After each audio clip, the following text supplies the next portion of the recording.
Well, I'm really pleased to welcome Nicholas Watts to our policy forum today. I've worked very closely with Nicholas over many years. He's the chair of the Independent Forum of Commonwealth Organisations, which COSW is an active member of. So we're going to talk about what is the place of civil society in the Commonwealth and how does the Independent Forum work. But Nicholas, first of all, could you just say a few words about your own background? How did you come to be involved in the Commonwealth and where are your particular interests? That's a nice question. Thank you, David. I first got involved in the 1970s with the Commonwealth Human Ecology Council, which reflected my background. At the time, I was teaching social factors in planning at Bristol Polytechnic, now University of West of England. I then went on to Germany to work on environmentalism and environmental policy. So my background, and I'm trained in environmental psychology and as a political scientist. So my main interest is in environmental policy and environmental social science. And so way back in those days, I was working with people like Roger Hart, who came to Berlin, where I was working at the Science Centre, and who has a strong interest in children's participation and was director of the Children's Environment Research Centre at City University, New York. So when COSW came along with the whole idea of ComSig and then children in the Commonwealth, that just seemed a perfect fit and a self-evident gap in the Commonwealth's then policy framework, which was about, getting on for 10 years ago now, in about 2016. But I'm a senior research fellow at the Institute of Commonwealth Studies. My interests have more recently come to include the Commonwealth Association of Museums and, on the one hand, the whole question of reparations and restitution and the CAM, the Commonwealth Association of Museums policies in that area. And more recently, the BGCI, the Botanic Gardens and Conservation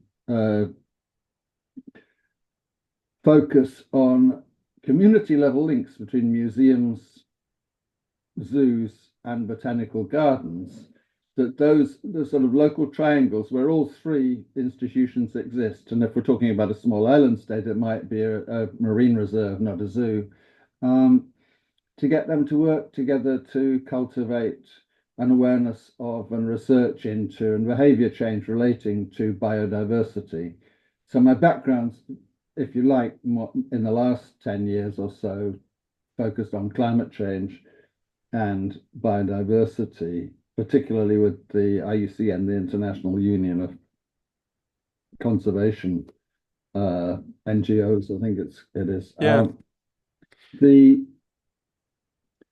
I think if we come on to the IFCO itself, we set this up, and you've been involved from the outset, on the initiative of the incoming Secretary General Patricia Scotland in 2015, that she took up office in 2016. With a commitment to more openness and more regular interaction with Commonwealth, civil society, and Commonwealth accredited organisations. So, should I say something about the IFCO and the three pillars in that? That would be really helpful, Nicholas, and moving into obviously thinking about how the Commonwealth works and the as I we've already heard about the Charter earlier in this session.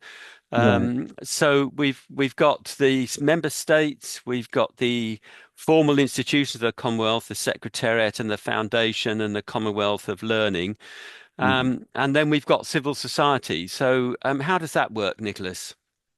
Well, civil society, we set up the IFCO because there wasn't a body integrating all of the Commonwealth accredited organisations. And there's an important distinction to be made in civil society, or if you like, a three-way distinction.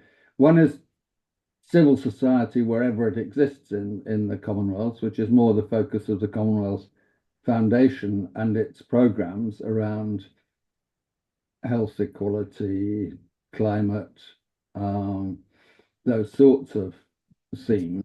And freedom of expression. Freedom of expression, the media principles. Thanks. Yes, and then the two sets of organizations, the accredited organizations, that's now around 90 organizations, most of which are organized in the IFCO, the Independent Forum of Commonwealth Organizations, and the associated organizations. I think there are still 9 of those that are governed more by their quasi-governmental status. They have a more political foundation, like the Commonwealth Local Government Forum, for example, or the Commonwealth Parliamentary Association. And our two bodies have a sort of parallel function in relation to the Commonwealth, although the associated organizations tend to be larger. In fact, the IFCO has as members the Association of Commonwealth Universities, so 400 odd universities, the Commonwealth Trade Union Group with millions of members and others. So it has large and small organizations. And one of the key aims when we set up the IFCO was to address specific policy issues and initiatives, if you like, to generate ideas and innovation for the Commonwealth. And that, of course, is where COSW and the children's cluster, if you like, or the children's interest group of Commonwealth organizations, as it's called, has emerged. We've probably got about 3 minutes left, so there's so much to talk about. But perhaps the clusters, we could very quickly say as that they are informal groupings of organisations who work together around particular themes. You've mentioned children. There's another one around health. There's another one around sustainable cities. COSW was involved in a number of them. Just very quickly, are there others that we could mention before we get on to CHOGM and the submissions there? I think the Commonwealth lawyers, the various legal groups are strong and very valuable partners. There's effectively an education cluster, but that pre-existed before the IFCO, the Commonwealth, the CCFE, Commonwealth Consortium for Education. So there are others that I will have forgotten to mention, but I can certainly follow up with. But the key thing is that the IFCO through the clusters provides a focus for people to come together and to agree policies and to take those into ministerial forums and through other ways, and that's how it works. And that was seen also in how we came together in CHOGM this year, Nicholas. Yeah, I think what COSW has done, or what the Children's Interest Group has done, I mean, I would just say there are a few headers that are important here. That is, it's picked up an issue, but it's also shown the necessary patience and perseverance to work with the Commonwealth over the long term. It's a strong coalition, but it's still open to new members. I mean, all of the clusters are open to new members joining, and there may be new Commonwealth organizations getting accredited, and they look at the clusters and see where they can make a contribution.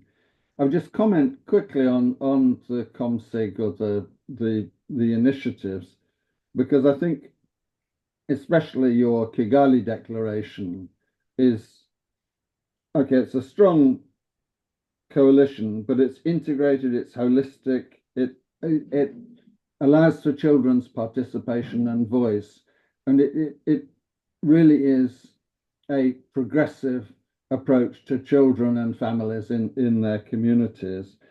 But its strengths are also in the commitments by ministers that the approach shall be evidence-based.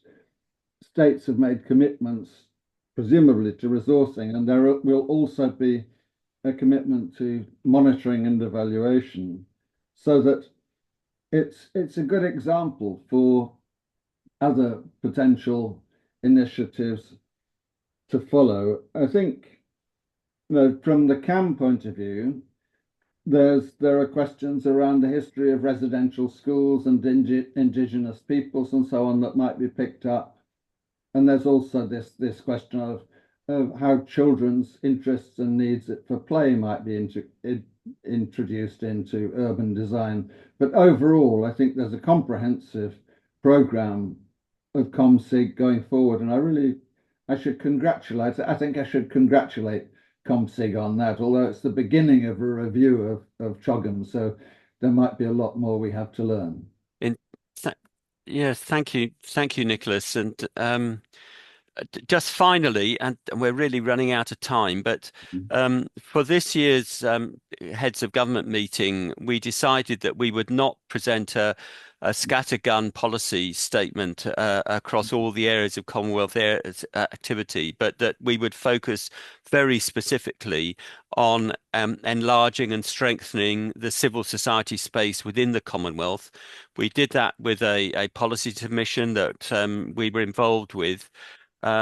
Sorry, that's telling me my clock is telling me we've run out of time, but we were made that submission. It's available on our website, and then we had an event actually in Samoa where we involved the Commonwealth Foundation, the Commonwealth Secretariat, some key local speakers and others.